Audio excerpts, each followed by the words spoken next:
Facebook and YouTube. Come on, come on. There we go. All right. So we got Facebook and YouTube up. We've got Instagram going, and we've got our new platform, Twitch, on here going. So good morning, everybody. So glad that you're able to join us today. Excited? Always. All right. So today, for those of you who are just joining us, my name is Regina. This is my handsome husband, Clovis. Good morning. And I started a series, a happy marriage series. And I asked my husband to join me when we started discussing about the husbands. And he has stayed on ever since.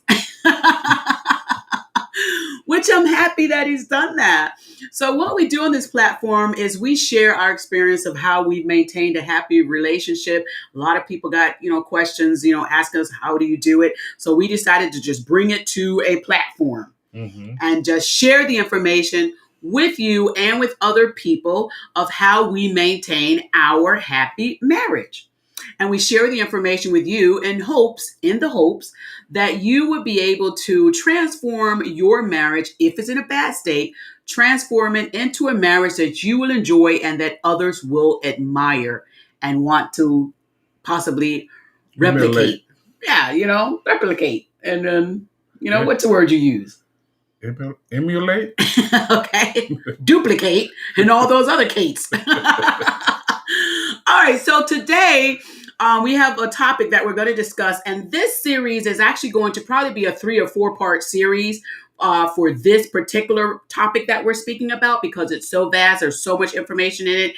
And we don't want to just cram it all into a 15 or 30 minute session. So this is probably going to be one of 3 parts that we're going to do this particular one. If you have not seen our prior videos of the other subjects and topics that we spoke about, you want to go back on the pages, the page that you're on right now, go back to those, or check out us on Facebook and our YouTube page. We might be getting away from Facebook a little bit, but check us out on our YouTube page. Click subscribe on our YouTube page.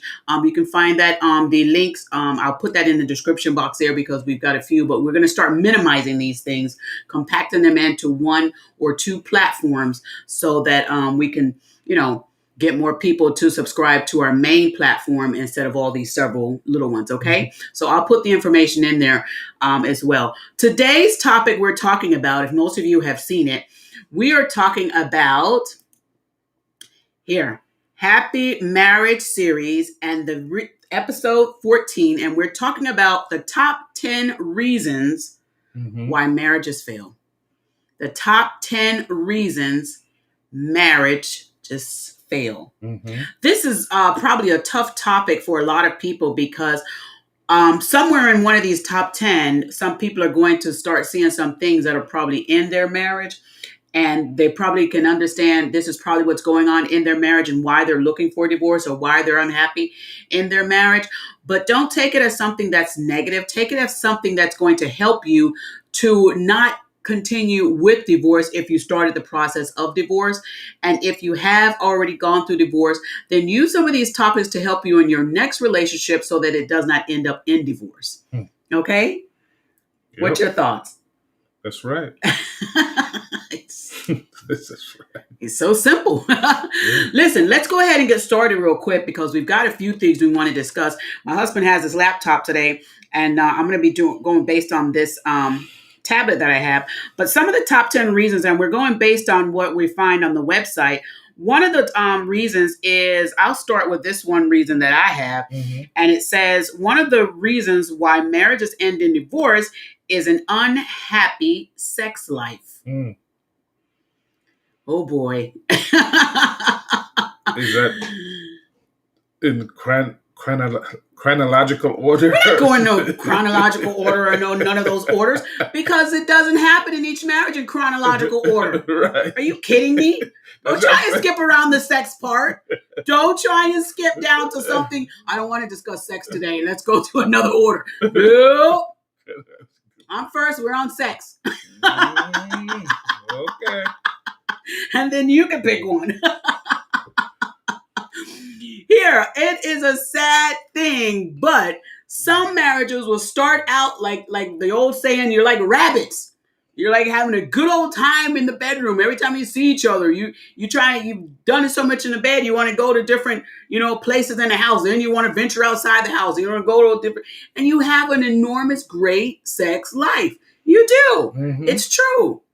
Some of us, in marriages, or some of you in marriages, you were drawn to each other because of the sexual connection you have with each other. And then when you get into the marriage for a few years, you've done all the tricks, you've used all the rooms. Right out of space. I don't know. I think we might be stuck on sex today. But then Okay. it's like, okay, nothing else to do. And the sex is gone. And then what happens in some relationships is that people start looking for sex somewhere else.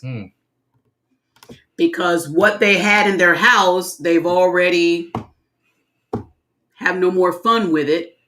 And so sometimes people start looking for other ways to get them to get back to a place of enjoying sex or wanting to be wanted by sex. And then they start going outside of the home. And that leads to probably one of the other top 10 reasons why marriages end up in divorce: infidelity. Mm-hmm. Infidelity. But, listen, here's one thing that these are not our top 10. These are top 10s that we pulled right straight off the web. Top 10 reasons why marriages fail. Sex is a large part of it. And I think in some marriages, and, where sex is now limited and you're not having all the sexual enjoyment that you had before, and now things are just tense in a relationship. If your marriage is not strong enough to withstand a dry moment in your life, then you're going to have problems. Mm-hmm. Your marriage has got to be strong enough so that if one thing in your marriage that was great at one point is now minimal, then you have to have other things in your marriage that's going to take the place of that which you're not lacking in. Right. What's your thoughts? Yeah, things happen. you get married, you're young, and as years goes by, you get a little older. You have medical problems. Things don't work like they used to work. It's not funny, and things happen. So you discuss it with your partner, let them know what's going on, and try to combat that situation and see what you need to do to get the problem resolved, and hopefully your marriage is strong enough to but if the person tell you something that you're able to understand and stick it out and say, oh, it's not all about sex. There's other things that attract me to you than sex. So we're going to continue to move on and see if we can get the problem resolved or what need to be done. Right. And that's the main part of it. You have to have something else in your marriage that's going to help you to get through that time in your marriage where there's a problem. And like my husband said, sometimes some things that happen is some of the situations in life, like health issues take place. Medications that some people are on usually, have them in a whole different personality space and situation. Or sometimes it's just, there's something else that led up to the sex not being wanted by one or the other partner. And you've got to find out, like people say, there's a root sometimes to something. Mm-hmm. Like we said, sometimes there could be a medical root. Maybe there is a communication breakdown root. There's some sort of root of something that has happened in the marriage that has caused the sex in the marriage to slow down or stop. Mm-hmm. And so once you find out what that root of the situation is, then you have to deal with whatever that is in a loving manner. But it should not be something that's going to have the marriage to separate. Right. Okay, to end up in divorce. It should be something that can be worked out. Mm-hmm. Okay.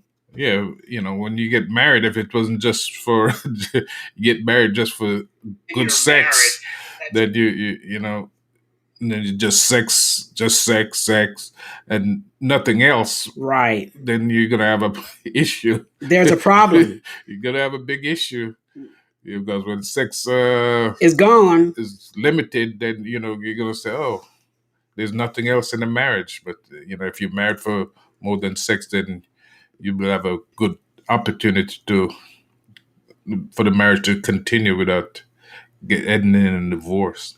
Right. And so and again, listen, we all know, especially, us Christians, we get married because of one of the main reasons why a lot of Christians do get married. It's not the top reason, but one of the main reasons why Christian people, we do get married is because we want to have, intimate relationships with our spouses, because we're taught, and, as part as Christian, or as part of our faith, that we're not supposed to have sex outside of, marriage. Mhm. So it is one of the reasons why people do come together and get married, because they want to have that intimacy with their partner. So when that is taken away, we also have to understand that there's other reasons why you want to keep the marriage. You didn't just get married to them for that reason only.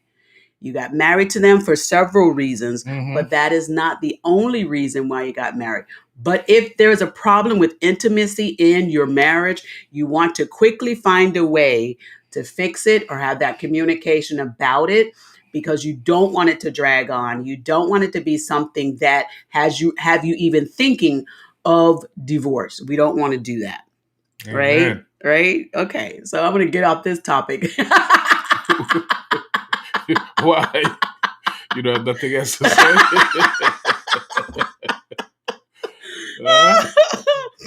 Listen, maybe we'll have like a whole episode on that one, because that's a big one. But hey, that was my number one as far as what came up first.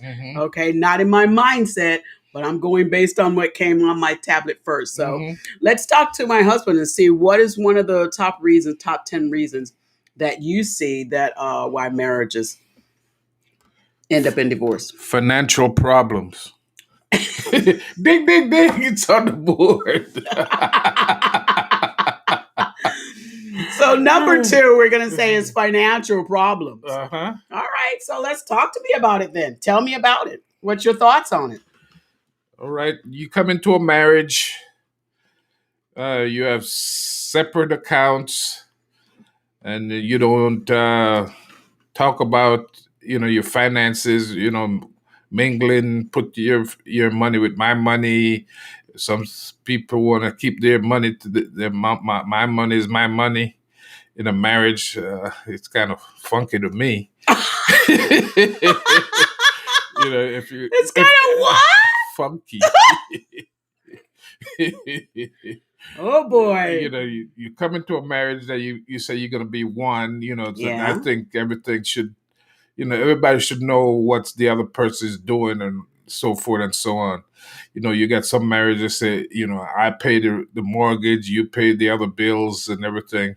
Okay. But in this, and then, maybe the wife is doing the checkbook and the husband is, don't have a clue what's going on, and then you at the end of the month you say, "Oh, let me see what we have in your account." You say, "Look, you got a negative." So what happened? Now let me give full disclosure. Uh-huh. This did not happen in our marriage. Oh no, I'm not got to that point yet. What? No, I say I ain't got to that. Our situation, but I'm just saying, situation occurs. It does. Yeah. It does. So break it down for us. So you said that situations happen where, first of all, before you get married, no one really discusses the finances, Right? The financial part of it. You're so in love, you're ready to just, And then after you get married, then you say, "Okay, let's talk about it." It's too late. You caught now. Yeah, I'm not gonna. You keep your check, you keep your money, I keep my money. Boy. You paid this, I paid that, and it's all like, oh. So if someone is making more than the other person, and you running low on money. Yeah, you didn't even know how much they're making before you got married. Wow. Yeah, that's a big problem. Yeah, so you have to work together in your finances. You do bills together, and you say, okay, somebody shouldn't be intimidated to ask the other person how much is in the in the account or something, and what's left after all the bills are paid and everything, and Yeah. show stuff. But it's one thing I know in this marriage that me and you have, that everything is wide open, and I appreciate that so much. Yeah, it wasn't always this way with my first marriage. I just stay out of things, but in this marriage, I make sure that we don't do the same mistake again. So, and I appreciate you. Just we work together, pay the bills, and Yeah, we and do. everything's Hmm. on point. So that's a blessing. Well, and I appreciate that. And here's one thing that some of you out there who are getting married or getting remarried, some of you have to understand this. There are going to be some situations and things that happen in your spouse's ex relationship that when they come over to your relationship, they are probably still going to have some skeptics about and some concerns about. As my husband just mentioned in a previous marriage that he had, Hmm. he didn't know what was going I was on. hands off. he You he said. just he just left it and said, okay, you handle this. Right. And by the time he found out what was actually going on, according to what he's saying, things Mm, were really topsy-turvy. right. And so, what you have to do is, when he comes over to my, this marriage where now he's married to me, now some women may say, well, now I've got to, take the brunt of what, the other one did and put up with it. No, what I did, I realized that there was an insecurity with him when it came to what was happening with the bills and the bank account. So I needed to make sure that he no longer had that insecurity. I had to now come in and find a way to make sure that he could feel comfortable and secure in this situation. Hmm. So I would just come up with ideas and thoughts and pray and say, God, how can I find a way to help him to be secure with our finances? And not having to, he don't always have to ask me, what did you spend? What happened? Where's this money? Where's that money? Which bill got paid? Did this get paid? And so forth. So what I started doing was praying, what can I do? And God gave me a Hmm. few ideas of what to do. Hmm. One of the main things I did was I linked our bank accounts so that when one of us would spend, each of us would get an alert so we would know. Hmm. So that way, that's opening up, saying, hey, I'm giving you, wide access to what I'm doing. And the other thing was, we put everything joint.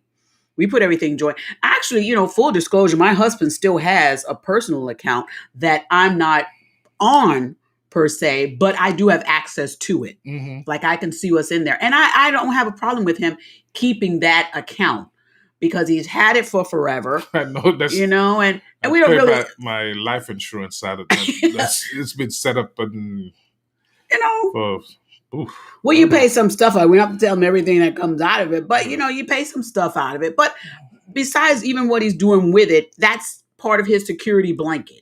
And it's not like we keep tons of money, in Mm. there, but that's his. And I'm okay with that. And again, you as husband and wife have to be okay with what both of you are doing. Hmm. But also, the other thing that I did in our marriage to help my husband feel secure, because he went through a lot of traumatics with the finances, from the other relationship. So what I also did was when I would go out, if I go out shopping or do something, and and he would get the alert to say, okay, she spent, $100 here or $40 here or $20 there, but it does not necessarily tell you exactly what was spent. And so he don't have to wonder. I would come home and I just give him the receipts. Hmm. I say, here's a receipt. Here's a receipt. Take a look at this. Now, some people may not agree with that in their marriage. It works for our marriage. Because again, remember what I said at the top of this is I wanted to take that insecurity that my husband had away, that uncomfortable feeling, and I wanted to replace it with something that he felt comfortable with. And so, I did that. And, again, I gave, he had full access to our joint. I have full access to our joint. We make sure that all the bills get paid from our joint account, Hmm. so that, there's no problem with it. And another thing we don't do in our marriage, we don't say you got to pay half the mortgage and pay your own car payment and pay your car insurance It's and pay the ridiculous. parts of the food that you're buying from the grocery store. That's your ice cream. You got to pay for that. We don't do that. That's not something that we do. When Mm. we came into this marriage joint. everything is joint. Yes, sir. Everything is joint. And we also don't put limitations on what the other one spends. Mm-hmm. We don't do that. We don't put limitations on what you deposit. Why am I going to put limitations on what you spend? Yeah. Right? Mm-hmm. Thoughts? If you have it, then you're comfortable spending it, then no problem here. I mean, but we're not going to deplete our bank accounts because I want to buy a pair of shoes. Right. I'm not going to do that. Yeah, you have what do you say? You know what's what's there and what can be spent and stuff. Right. You have your logic, use logic and stuff like that. It's simple. Absolutely. And you don't have to be selfish when it comes to withdrawing money from a joint account. Mm-hmm. If you know that that is a joint account and there is something that, you want to purchase and it may exceed the amount that probably should be taken out of that joint account, then have a conversation with your spouse about it. Because again, we're talking about the top 10 reasons why marriages fail. And number 2, according to what we found on the website, is finances. And a lot of it happens because one or the other person isn't being considerate of the other person or considerate of the household, and they may be overspending. Right. According to what that household can maintain. Mm-hmm. There was a time when my husband and I financially, we were at a very low period in our finances. And before that, I would go out, I would get my nails done, I would get my hair done, and facials and all this kind of stuff. And when we hit that low period in our life, I had to make a decision as a wife to say, I've got to save my household.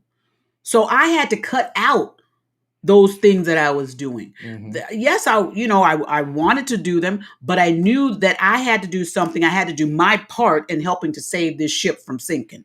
Right. And so there's some things you have to cut out and pray about it. I remember when, our kids needed stuff. And I would say, okay, if our kid needs something, then I got to cut out something in order to replace it with that. And so, if my son needed a haircut and he said, hey, Mom, can you give me money for a haircut? I said, sure, sweetie. I'd send him, the money for the haircut. And then I wouldn't do my nails that month or something like that.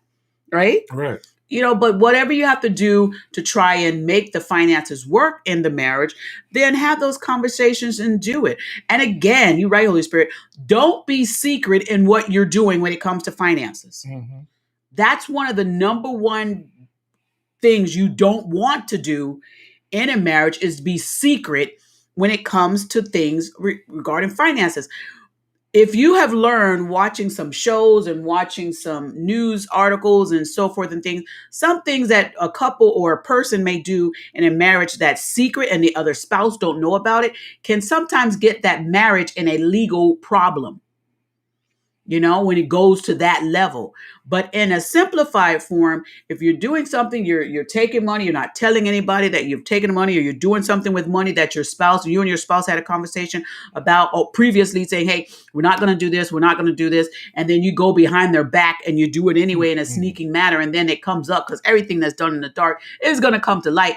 And if you do that and then it comes to light, then there's circumstances. Right. That have to be dealt with that. Mm-hmm. And that could be part of the thing that breaks the marriage.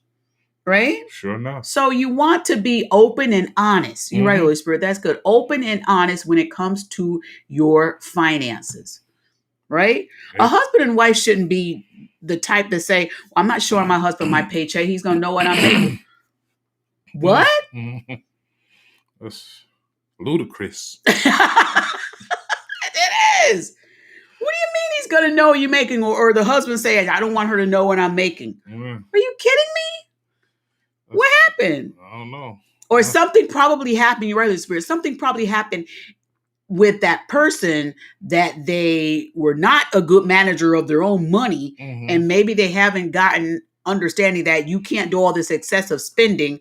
So maybe that's why that husband or that wife have decided, I'm not going to tell them about this part of my money. But then that's a problem that you need to fix in your marriage, because if it's not fixed, if that person is excessively spending and continuing to spend, even though you guys had this hard conversation and they're still doing that, then that's going to be damaging to the marriage, not only now, but in the future. Right. And so that needs to be fixed. Some kind of way, you've got to find a way to fix it. Maybe speaking with a counselor or a pastor or having a conversation with family members or something, but that needs to be fixed. Because, finances in a marriage finances in a business can bring a business down. Bad finances can bring a business down. It can bring a marriage down. So you want to fix that. That's right. Okay. You have more conversation on that one? What do you think about when someone might say to either to the husband or to the wife, that you need to have a account just in case something happened, like divorce or something? You're not left with nothing. Well, here's what. Okay, if you're asking me that question now, the answer may be different if you ask somebody else. But if you're asking me that question, what do I say? Or some people may say, listen, you need to have a separate account because just in case you get divorced, then you want to have your money. You're asking me that question. First of all, I'm not thinking divorce. That's the first thing. So I'm not going to have a private account set up because my thoughts are not divorce. The second thing is I am not going to, I was looking at that camera. The second thing is I am not going to put aside something and hide something from my spouse. I don't care what. I know the outside people may say, you need to have this money set up because if he leaves you, blah, blah, blah. Listen, we'll just go through divorce and I'll just have to trust God. Hallelujah. I've been there before. I didn't hide it before. I'm not going to hide it now. So I will just trust God. If he takes it all, which it happened to me, everything was taken, I'm still okay. And I've got my good conscience. Yeah. Still. That's my answer. What would you do? Yeah, the same. I'm not the kind of person that, try to do anything underhanded or anything like that. So right. That's the way I was brought up, to be honest and do what is right. So that's the right thing to do, is just to be honest and do what is right. Yeah, I don't believe in hiding money. I don't believe in having a secret stash. I don't believe in being dishonest. I don't believe in that. I do believe in trusting God and knowing that God's going to take care of me. So whatever is stolen or hidden from me, God's got me covered. Yeah, maybe it happens. I'm not say, but somebody that don't believe, don't have a biblical belief or something like that would happen, to other people. I think sometimes it might happen to those who believe also. That's right. I was just about to tell you. Listen, Christians are not exempt, right? Because we done seen some stuff. We've seen some articles and seen some real life stuff. So Christians are not exempt. But I gather what you're probably, alluding to is that maybe it happens more so with people that are not in the faith. Non-Christian than Christians. Yeah. Listen, the statistics may be higher with the Christians. These days, you never know. I mean, listen, I know my people. I know my faith. But listen, it's sad. And this is why we want to have shows like this so that we can stop that kind of thing from happening. We want to try and get things fixed. Okay. So listen, I think we're almost out of time. And, I don't want to take up too much time on the show today with this, but that's why we said it's going to be maybe a 3-part or might have to even make it a 4-part series. And then we're also going to probably come back and touch bases on each of these topics and have a full episode on 1 or 2 of them or something like that. But hey, it's exciting. What, you have something else to add? I'm excited about this topics that we're talking about. And this, remember, is all in an effort to try and help marriages, especially, you're right, Holy Spirit, especially these young marriages of people that are getting married young. These young marriages. I give kudos and congratulations to those who are getting married, even at a young age, because they're doing the right thing. But in them also getting married, doing the right thing, I want them to also do the right thing within their marriage. And that's why we put this platform together, because we want to teach you the ups and downs of relationship, the things that worked for us, the things that didn't work for us, and the things that we want to see other people excel at. And that is having a good marriage, an everlasting marriage. Even though we've been through divorce, we don't like seeing divorce. we don't like seeing other people go through divorce. And so our program is we want to try and break divorce. Right. We really want to try and break divorce. And so we're just sharing from our heart things that, happen with us, and things that we think people can do. There's not enough platforms out there right now that are discussing marriage and its trueness. There's a lot of fakeness going on with some of these programs out there that are talking about marriage. And it's about time that there's a true platform to come on here to discuss these things. Mhm. And we want to get more in depth with that. And we probably will later on during some of these episodes. But we want you to click like and click share. If you have any suggestions for this show, we'd like you to put them in the comments or send us an inbox so that we can help this platform to grow. Remember to click the subscribe button. Go to our YouTube page and also subscribe. We need to build that channel up so that we can do a little bit more. You have to have a certain amount of subscribers before you can do certain things with YouTube. So we need to get that subscribership up to over 10,000 before you can start doing some of the major things that we like to do with the YouTube channel. So we're going to need your help with that by having you to click subscribe on the YouTube channel. And I'll put it in the links on the bio section as well, the comment section as well. But join us back again tomorrow morning. We're here Monday through Saturday. Mm-hmm. We're probably going to be canceling Saturday appointments because we get pretty busy on Saturday. But right now, we're Monday through Saturdays at 10 a.m. right on the channel that you're watching here today. We love to have you join us each morning at 10 a.m. Come back again and see us tomorrow morning, same time. We're going to be discussing this topic a little further in detail. And for those of you, I have not forgotten our verse for today, because what we also do is we like to add a verse to our topic so that you could know that the information we're getting, how it relates to the Bible. The verse that we have today is coming from Matthew 19, verse 3. Matthew chapter 19, verse 3. It says this: some Pharisees came to him to test him. They asked, is it lawful for a man to divorce his wife for any and every reason? Mm.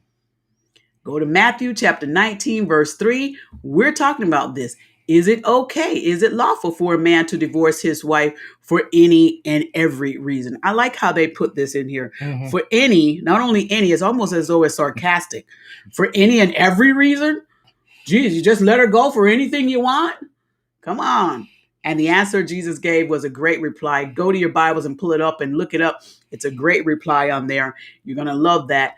And also we have this in another version because we like to have you have some simplicity and clarity on the version. So we pull up a few different versions. We have this in the God's Word translation. And this version says, some Pharisees came to test him. They asked, can a man divorce his wife for any reason? Mm.